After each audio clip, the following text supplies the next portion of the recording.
Encontré el caso criminal más aterrador de México y desearía no haber investigado. La mayoría de los asesinos seriales intentan ocultarse. Matan en secreto. Borran evidencias. Desaparecen. Pero el caso que voy a contarles hoy es diferente. Porque durante años los responsables operaron frente a todo el mundo. Policías. Funcionarios. Vecinos. Clientes. Todos sabían que algo extraño ocurría. Pero nadie imaginaba la magnitud del horror. Cuando escuché por primera vez el nombre de las Poquianchis, pensé que se trataba de una banda cualquiera. Quizá traficantes. Quizá ladrones. Quizá una familia relacionada con algún crimen aislado. Estaba equivocado. Muy equivocado. Porque cuanto más investigaba, más comprendía que estaba frente a uno de los episodios más oscuros de la historia mexicana. Y también uno de los más difíciles de creer. Todo comenzó con 4 hermanas. Las hermanas González Valenzuela. Aunque con el tiempo el país entero las conocería por otro nombre. Las Poquianchis. Nadie sabe exactamente cómo surgió el apodo. Pero terminó convirtiéndose en sinónimo de terror. Durante los años 40, 50 y principios de los 60, las hermanas construyeron un pequeño imperio. No era un imperio elegante. No era un imperio legal. Era un imperio construido sobre la explotación humana. Su negocio principal eran los prostíbulos. Casas de citas repartidas entre Guanajuato y Jalisco. Lugares donde hombres llegaban buscando diversión. Y donde muchas mujeres habían llegado engañadas. O peor. Forzadas. Lo más aterrador es que al principio nada parecía demasiado diferente de otros negocios clandestinos de la época. México vivía años complejos. La corrupción era común. Las autoridades locales solían mirar hacia otro lado. Los sobornos resolvían muchos problemas. Y eso permitió que las Poquianchis crecieran. Año tras año. Cliente tras cliente. Soborno tras soborno. Mientras tanto, las historias comenzaron a acumularse. Rumores. Susurros. Desapariciones. Chicas que llegaban y nunca volvían a aparecer. Familias que perdían contacto con sus hijas. Padres que buscaban respuestas. Madres que recorrían pueblos enteros preguntando por jóvenes desaparecidas. Pero nadie parecía escuchar. Y cuando alguien preguntaba demasiado, aparecía el miedo. Porque las hermanas no eran simples empresarias del crimen. Eran conocidas por su brutalidad. Castigos. Golpizas. Encierros. Amenazas. Todo formaba parte del sistema. Un sistema diseñado para convertir a las víctimas en prisioneras. Mientras leía testimonios antiguos encontré algo que me puso la piel de gallina. Muchas jóvenes eran reclutadas mediante promesas falsas. Trabajo. Matrimonio. Oportunidades. Una vez que aceptaban viajar, descubrían la realidad. Ya no podían irse. Ya no tenían libertad. Ya no tenían elección. Y si intentaban escapar, las consecuencias podían ser terribles. Lo más inquietante era que el negocio parecía intocable. La policía aparecía. Recibía dinero. Y desaparecía. Funcionarios visitaban los establecimientos. Y después todo seguía igual. Era como si existiera un acuerdo silencioso. Una especie de pacto de indiferencia. Mientras el dinero siguiera fluyendo, nadie haría preguntas. Y así pasaron los años. Hasta que comenzaron las desapariciones. Muchas desapariciones. Demasiadas desapariciones. Pero incluso entonces la realidad seguía oculta. Porque nadie imaginaba lo que estaba ocurriendo detrás de las paredes de aquellos prostíbulos. Nadie imaginaba cuántas personas ya habían muerto. Nadie imaginaba cuántas estaban enterradas. Y nadie imaginaba que el descubrimiento final sacudiría a todo México. A veces me pregunto cómo debió sentirse la primera persona que sospechó la verdad. Quizá un vecino. Quizá un policía honesto. Quizá un familiar desesperado. Alguien que empezó a conectar piezas. Alguien que comenzó a notar que las chicas desaparecían demasiado seguido. Alguien que entendió que aquello no era normal. Porque cuando observamos el caso con perspectiva histórica, las señales estaban por todas partes. Pero nadie quería verlas. O quizá nadie se atrevía. Las Poquianchis habían construido algo mucho más poderoso que un negocio criminal. Habían construido una red. Una red de miedo. Y el miedo es uno de los mejores aliados del crimen. Durante años funcionó perfectamente. Hasta que un pequeño error comenzó a derrumbar todo. Un error aparentemente insignificante. Una joven que logró escapar. Una denuncia. Una investigación. Y después otra. Y otra más. De pronto, la maquinaria empezó a crujir. Los periodistas comenzaron a interesarse. Las autoridades ya no podían ignorar los rumores. Y por primera vez en mucho tiempo, alguien decidió mirar debajo de la superficie. Lo que encontraron fue peor de lo que cualquiera imaginaba. Mucho peor. Porque no estaban frente a un simple caso de prostitución ilegal. No estaban frente a una red de corrupción común. Estaban frente a algo que parecía salido de una pesadilla. Un lugar donde la explotación, la violencia y la muerte llevaban años acumulándose en silencio. Y cuando finalmente comenzaron las excavaciones, México descubriría uno de los secretos más aterradores de su historia criminal. Las fosas de Rancho El Ángel, el descubrimiento que horrorizó a todo México. Hay casos criminales que parecen terribles cuando los lees por primera vez. Y luego están los casos que empeoran con cada página. Las Poquianchis pertenecen a la segunda categoría. Mientras investigaba esta historia, hubo un momento en el que dejé de verla como un simple expediente criminal. Porque ya no estaba leyendo sobre una red de explotación. Estaba leyendo sobre un lugar donde la crueldad se había convertido en rutina. Y eso es mucho más difícil de comprender. Al terminar el capítulo anterior mencioné algo importante. Todo comenzó a derrumbarse por un error. Un pequeño error. Una joven que logró escapar. La mayoría de los imperios criminales no caen por grandes operativos. Caen porque alguien sobrevive. Porque alguien habla. Porque alguien encuentra el valor de denunciar. Y eso fue exactamente lo que ocurrió. A principios de los años 60 comenzaron a acumularse denuncias contra los negocios controlados por las hermanas González Valenzuela. Las acusaciones eran graves. Privación ilegal de la libertad. Explotación. Golpizas. Amenazas. Pero durante mucho tiempo nadie pareció dispuesto a profundizar. Hasta que las evidencias comenzaron a ser imposibles de ignorar. Lo que las autoridades encontraron al iniciar las investigaciones fue preocupante. Lo que encontrarían después sería aterrador. Una de las propiedades más importantes relacionadas con las Poquianchis era un sitio conocido como Rancho El Ángel. A simple vista parecía una propiedad rural más. Nada extraordinario. Nada que llamara la atención. Campos. Construcciones sencillas. Terreno amplio. Silencio. Mucho silencio. Pero ese silencio escondía algo. Algo que llevaba años enterrado. Literalmente enterrado.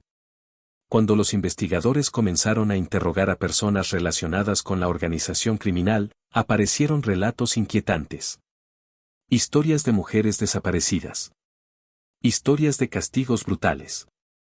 Historias de personas que habían sido vistas por última vez dentro de propiedades controladas por las hermanas. Cada testimonio parecía más perturbador que el anterior. Sin embargo, todavía faltaba la pieza principal. La prueba definitiva. Y esa prueba apareció bajo tierra. Intento imaginar aquel momento. Los agentes excavando. La tensión creciendo. La esperanza de encontrar respuestas. Y luego. Los primeros restos humanos.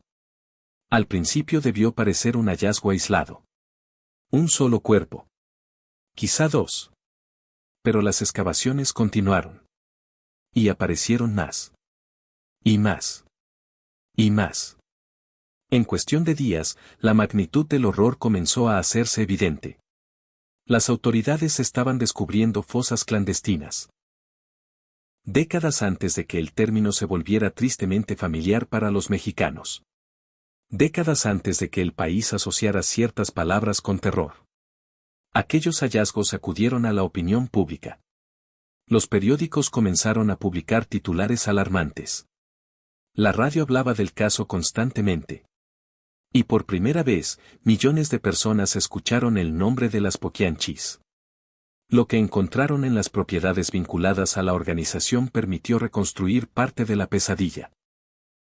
Muchas jóvenes habían sido reclutadas con engaños. Promesas de trabajo. Promesas de matrimonio. Promesas de una vida mejor. Una vez dentro del sistema, la realidad cambiaba. Las mujeres eran obligadas a trabajar. Vigiladas. Controladas. Aisladas. Y en muchos casos sometidas a violencia física constante. Algunas se enfermaban. Otras intentaban escapar. Otras se rebelaban.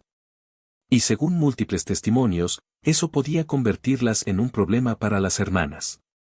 Un problema que debía desaparecer. Mientras leía las declaraciones de la época encontré algo especialmente perturbador. La normalidad. Porque para quienes dirigían la organización, muchas de estas atrocidades parecían haberse vuelto algo cotidiano. Como si la empatía hubiera desaparecido por completo. Como si las víctimas hubieran dejado de ser personas. Y cuando eso ocurre, cualquier barbaridad se vuelve posible. Los investigadores también descubrieron algo que explicaba por qué la red había sobrevivido durante tantos años. La corrupción. Una palabra que aparece una y otra vez alrededor del caso. Policías. Funcionarios locales. Inspectores. Autoridades menores. Personas que supuestamente debían vigilar. Personas que supuestamente debían proteger. Personas que supuestamente debían actuar. Muchos simplemente miraban hacia otro lado. Algunos aceptaban sobornos. Otros preferían evitar problemas. Y así, mientras todos fingían no ver nada, las víctimas seguían acumulándose. Es fácil juzgar décadas después. Es fácil preguntarse cómo nadie hizo algo antes. Pero quizá esa sea precisamente la lección más aterradora del caso. No fue un secreto perfectamente escondido. Fue un secreto ignorado. Y existe una diferencia enorme entre ambas cosas. Porque un secreto escondido requiere habilidad. Un secreto ignorado requiere indiferencia. Mientras las excavaciones continuaban, la imagen pública de las Poquianchis comenzó a transformarse. Hasta entonces habían sido vistas por muchos como simples administradoras de prostíbulos ilegales. Ahora eran percibidas como algo mucho más oscuro. Mucho más peligroso. Mucho más monstruoso. Los reporteros acudían constantemente a las zonas investigadas. Las fotografías aparecían en periódicos de todo el país. Los testimonios comenzaban a salir a la luz. Y cada nueva revelación empeoraba la anterior. Fue en ese momento cuando el caso dejó de ser un escándalo regional. Y se convirtió en una noticia nacional. México entero quería respuestas.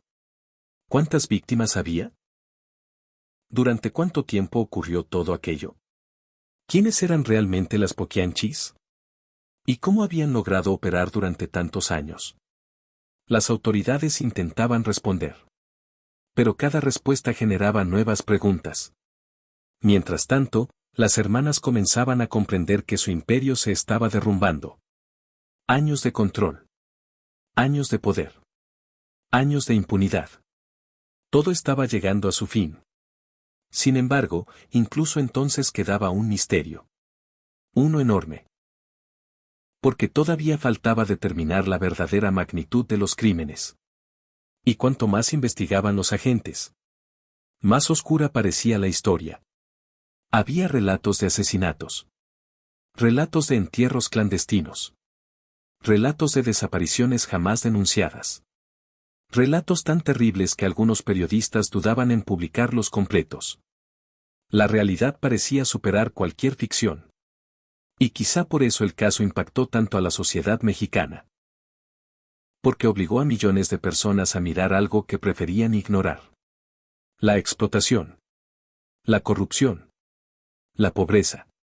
La vulnerabilidad de quienes no tenían quien los defendiera. Las víctimas de las Poquianchis no eran personas poderosas. No tenían influencia. No tenían recursos. No tenían contactos. Y precisamente por eso resultaban fáciles de desaparecer. Esa fue la verdadera tragedia.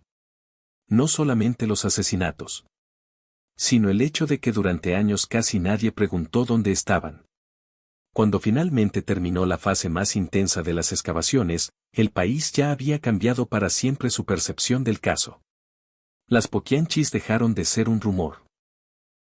Dejaron de ser una leyenda local. Ahora eran el rostro de uno de los mayores escándalos criminales de la historia nacional. Pero aún faltaba algo. Faltaba verlas frente a la justicia. Faltaba escuchar sus declaraciones. Faltaba comprender quiénes eran realmente aquellas mujeres capaces de dirigir una organización tan brutal. Y cuando comenzaron los arrestos, la historia se volvió todavía más inquietante. Porque los monstruos no siempre parecen monstruos. A veces parecen personas completamente normales. Y eso es lo que más miedo da. La caída de las Poquianchis, cuando el imperio comenzó a derrumbarse. Hay una frase que aparece constantemente en los grandes casos criminales. Pensaron que nunca las atraparían. No sé si las hermanas González Valenzuela llegaron a pronunciar esas palabras. Pero después de estudiar su historia, resulta difícil imaginar que sintieran algo diferente. Durante años habían comprado silencio. Durante años habían comprado protección. Durante años habían visto desaparecer denuncias. Y durante años habían comprobado que el dinero podía resolver casi cualquier problema.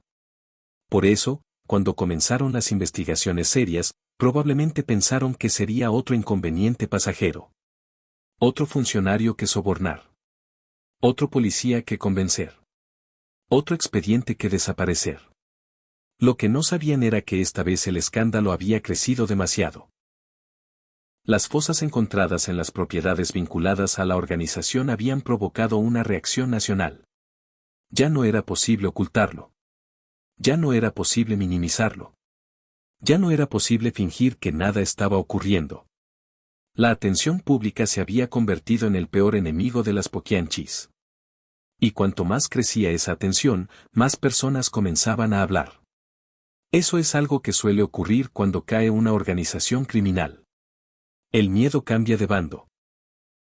Durante años las víctimas habían tenido miedo de denunciar. Ahora eran los criminales quienes comenzaban a sentir miedo. Mientras los periódicos llenaban sus portadas con nuevos detalles del caso, los investigadores seguían reuniendo testimonios. Y cada declaración parecía confirmar algo inquietante. Las historias no eran incidentes aislados. No eran errores. No eran accidentes. Formaban parte de un sistema. Un sistema diseñado para explotar personas vulnerables. Un sistema que había funcionado durante décadas. Las sobrevivientes comenzaron a relatar historias estremecedoras. Historias de encierros. Historias de violencia. Historias de amenazas. Historias que durante años nadie había querido escuchar. Intento imaginar el valor que debió requerir hablar. Porque muchas de aquellas mujeres habían vivido aterrorizadas. Algunas habían perdido a amigas. Otras habían visto castigos brutales. Otras simplemente sabían demasiado. Y ahora debían contar su historia frente a policías, periodistas y jueces.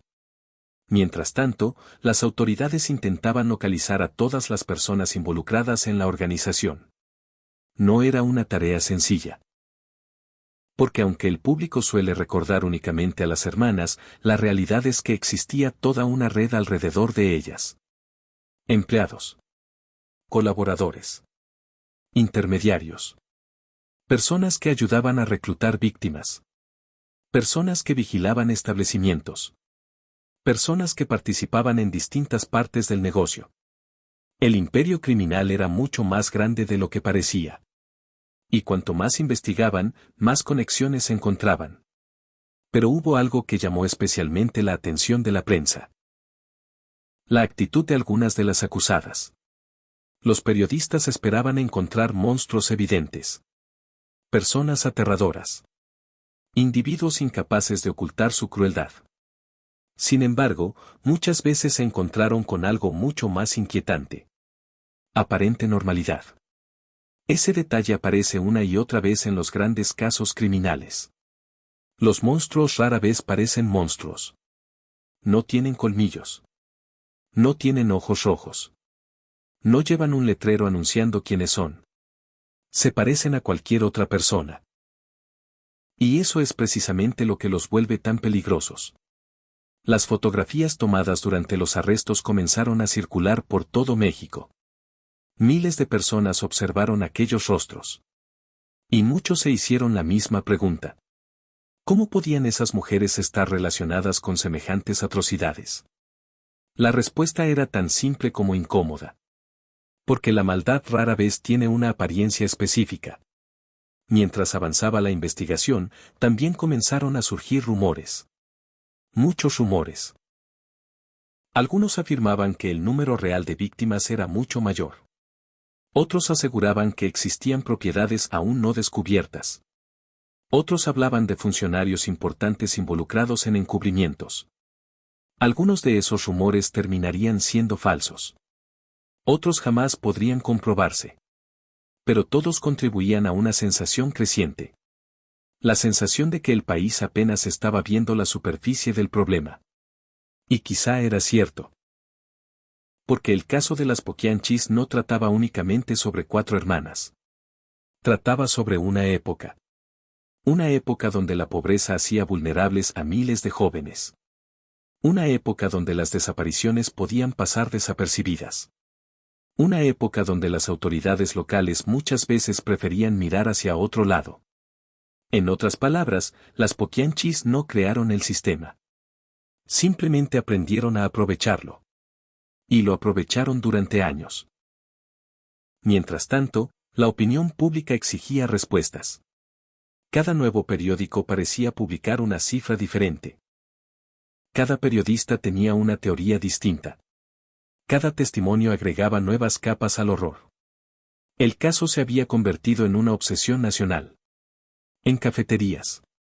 En oficinas. En mercados. En escuelas. Todo el mundo hablaba de las Poquianchis. Y mientras el país discutía, las acusadas comenzaban a comprender algo. El silencio que las había protegido durante tanto tiempo había desaparecido. Para siempre. Hay un momento en casi todas las organizaciones criminales donde sus integrantes entienden que el juego terminó. No cuando son investigados. No cuando aparecen rumores. Sino cuando descubren que ya nadie está dispuesto a protegerlos. Ese momento había llegado.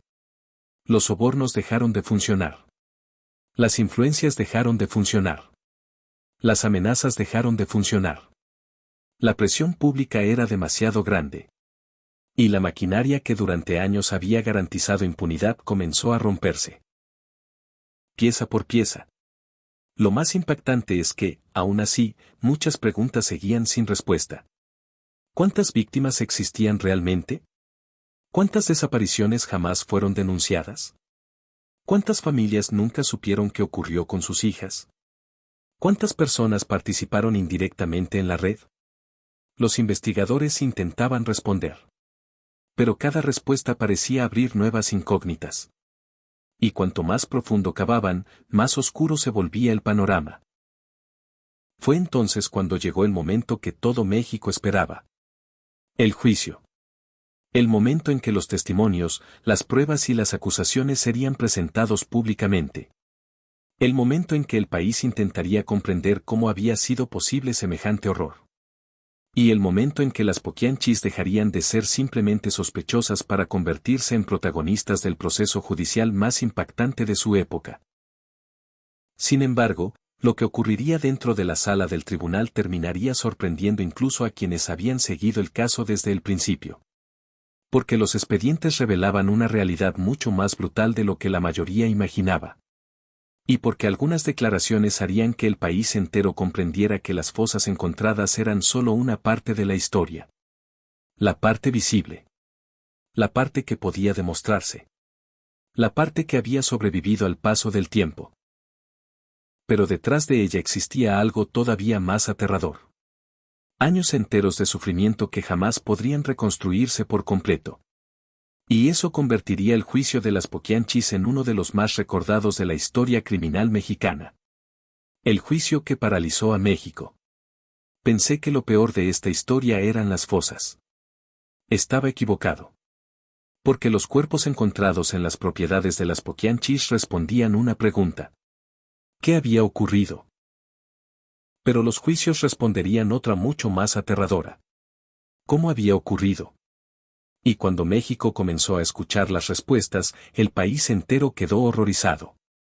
Para entonces, la noticia ya se había extendido por todos lados.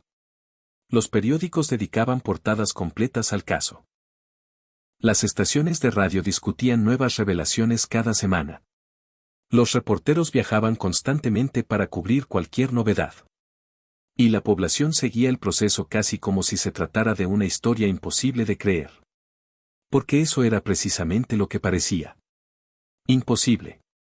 ¿Cómo podían 4 hermanas haber construido una red criminal tan grande? ¿Cómo podían existir tantas víctimas? ¿Cómo habían pasado tantos años sin que nadie detuviera aquello?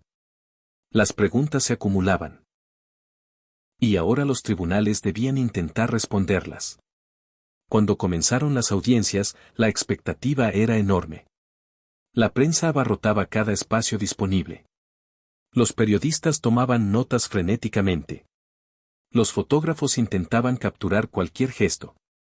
Y los ciudadanos seguían cada detalle con una mezcla de fascinación y horror.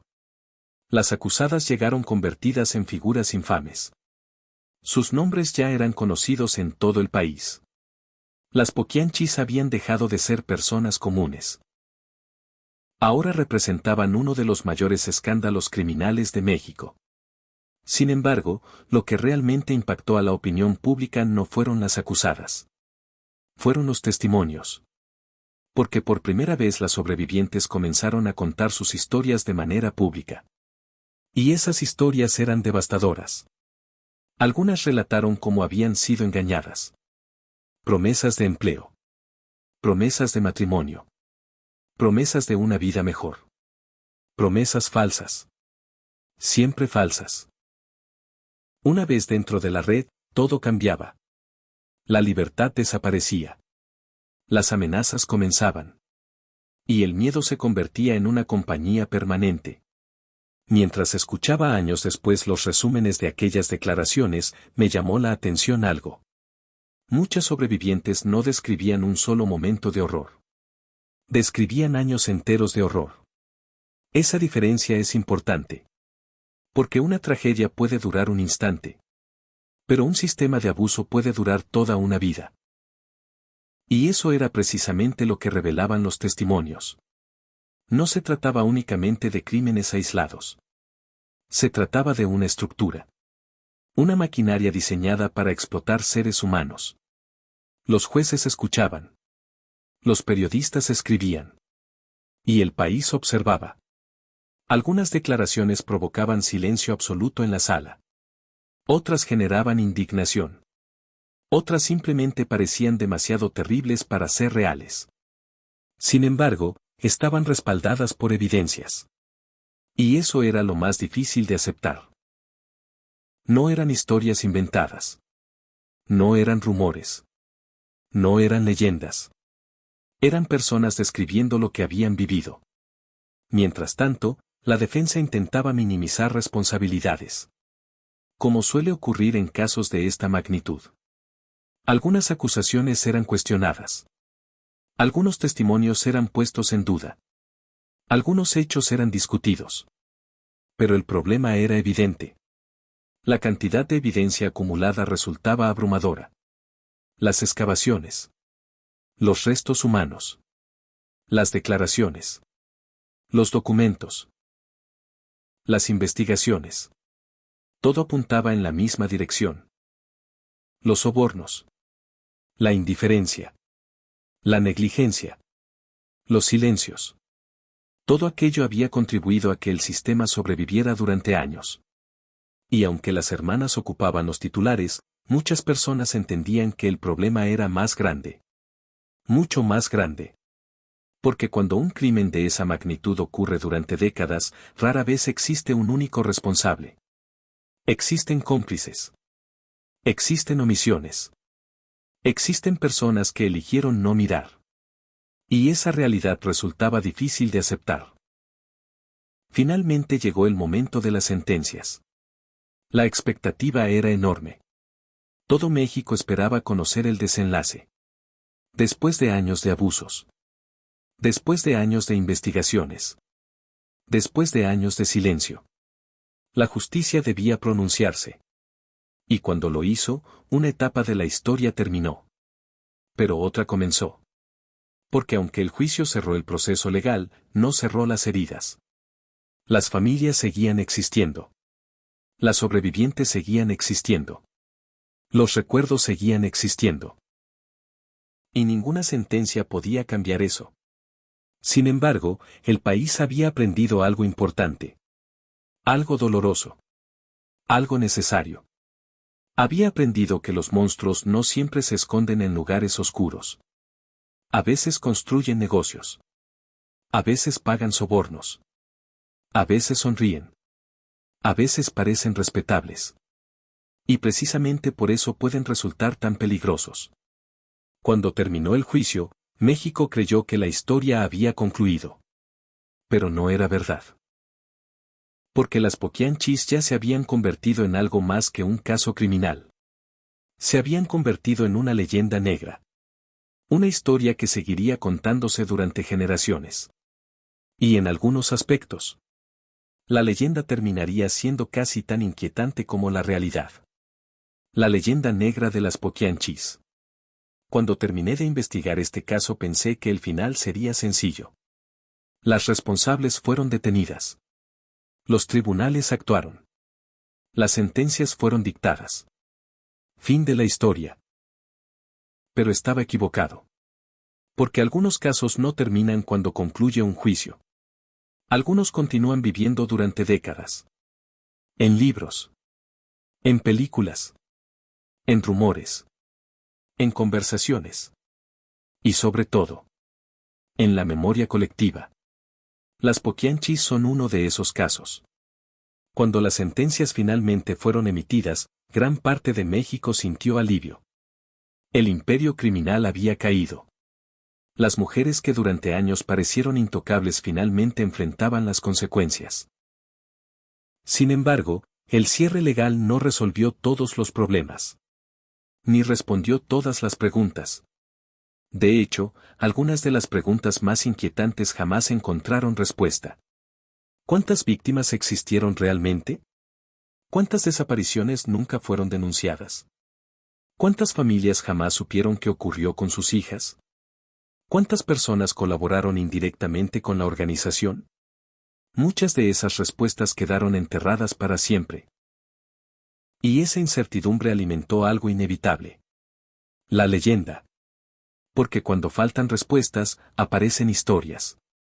Algunas ciertas. Otras exageradas. Otras completamente falsas. Pero todas contribuyen a construir un mito. Y el mito de las Poquianchis comenzó a crecer casi inmediatamente después del juicio. Los periódicos publicaban cifras diferentes. Los rumores multiplicaban el número de víctimas. Las versiones cambiaban dependiendo de quién las contara. Algunos relatos parecían más cercanos a una novela de terror que a un expediente judicial. Y con el paso de los años resultó cada vez más difícil separar realidad y ficción. Mientras tanto, las responsables envejecían. Las mujeres que habían dominado una red criminal durante años comenzaron a desaparecer lentamente de los titulares.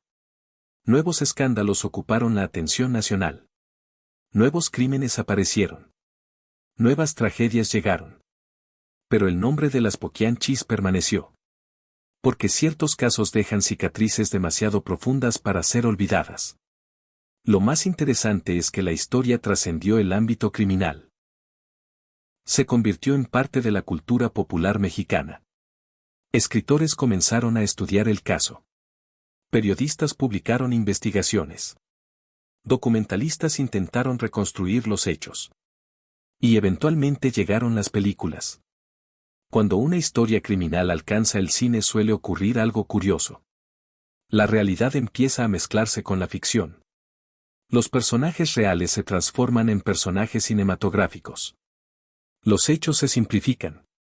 Los detalles cambian. Las leyendas crecen. Y poco a poco millones de personas terminan recordando más la versión dramatizada que los hechos originales. Con las Poquianchis ocurrió exactamente eso. Las adaptaciones ayudaron a mantener vivo el recuerdo. Pero también contribuyeron a crear nuevas confusiones. A veces me pregunto qué habría pensado alguna de las víctimas si hubiera visto todo aquello. Libros. Películas. Debates. Programas especiales. Quizá habría sentido que finalmente el país conocía la verdad. O quizá habría pensado que la verdadera historia seguía siendo imposible de contar. Porque existe algo que ningún expediente judicial puede registrar completamente. El sufrimiento humano. Los documentos pueden enumerar víctimas. Las sentencias pueden describir delitos. Las investigaciones pueden establecer fechas. Pero ninguna de esas cosas logra transmitir completamente lo que vivieron quienes estuvieron atrapadas en aquella red. Y tal vez ahí reside la verdadera tragedia. No solamente en los asesinatos. No solamente en la explotación. Sino en las vidas que fueron destruidas mucho antes de que llegara la justicia. Mientras avanzaba en mi investigación encontré un patrón que aparece una y otra vez en los grandes casos criminales. La sociedad suele concentrarse en los criminales. Quiere conocer sus nombres. Sus rostros. Sus motivaciones. Sus secretos. Pero muchas veces olvida a las víctimas. Y eso es exactamente lo que las Poquianchis nos obligan a recordar. Porque detrás de cada cifra existía una persona. Una joven que confiaba en alguien. Una hija que salió de casa. Una hermana que desapareció. Una mujer que soñaba con un futuro mejor. Historias individuales que terminaron absorbidas por una tragedia colectiva. Con el paso de los años surgió otra pregunta. Una pregunta incómoda. Una pregunta que sigue siendo relevante hoy. ¿Podría ocurrir algo similar nuevamente? La respuesta honesta es inquietante. Porque el caso no fue posible únicamente por las acciones de unas cuantas criminales. También fue posible por las condiciones que las rodeaban. Pobreza. Corrupción. Indiferencia. Vulnerabilidad. Silencio. Esos factores no desaparecen mágicamente. Y cuando existen al mismo tiempo, pueden crear escenarios peligrosos. Por eso muchos historiadores consideran que el verdadero legado de las Poquianchis no es únicamente criminal. También es socio. Es una advertencia. Una advertencia sobre lo que ocurre cuando demasiadas personas deciden no mirar. Porque durante años hubo señales. Rumores. Denuncias. Desapariciones. Sospechas. Y aún así el sistema siguió funcionando. Hasta que finalmente fue demasiado grande para ocultarlo. Esa quizás sea la lección más importante de toda la historia. Los monstruos no siempre triunfan gracias a su inteligencia. A veces triunfan gracias a la indiferencia de los demás. Y la indiferencia puede ser extraordinariamente poderosa. Al final de mi investigación encontré una vieja fotografía de una de las propiedades relacionadas con el caso. No mostraba nada especialmente aterrador. Un edificio común. Una construcción sencilla. Paredes normales. Ventanas normales. Parecía un lugar cualquiera. Y quizá eso fue lo que más me impactó. Porque los escenarios del horror rara vez parecen escenarios del horror. Muchas veces lucen completamente ordinarios. Como cualquier otro lugar. Como cualquier otra casa. Como cualquier otro negocio. La diferencia está en lo que ocurre dentro. Y durante años ocurrieron cosas terribles detrás de aquellas paredes. Cosas que tardaron demasiado tiempo en salir a la luz. Hoy, más de medio siglo después, las Poquianchis siguen siendo uno de los nombres más infames de la historia criminal mexicana. No porque fueran las únicas criminales de su época. No porque fueran las más inteligentes. No porque fueran las más poderosas. Sino porque representan algo mucho más perturbador. Representan el momento en que una sociedad descubrió que había ignorado el sufrimiento de innumerables víctimas durante demasiado tiempo. Y esa clase de descubrimiento nunca desaparece por completo. Permanece. Como una sombra. Como una advertencia. Como un recordatorio. Porque al final, el verdadero horror de las Poquianchis no fue únicamente lo que hicieron. Fue el tiempo que les permitieron hacerlo. No olvides suscribirte, darle like y activar la campanita. Estamos creando nuevas historias con más frecuencia.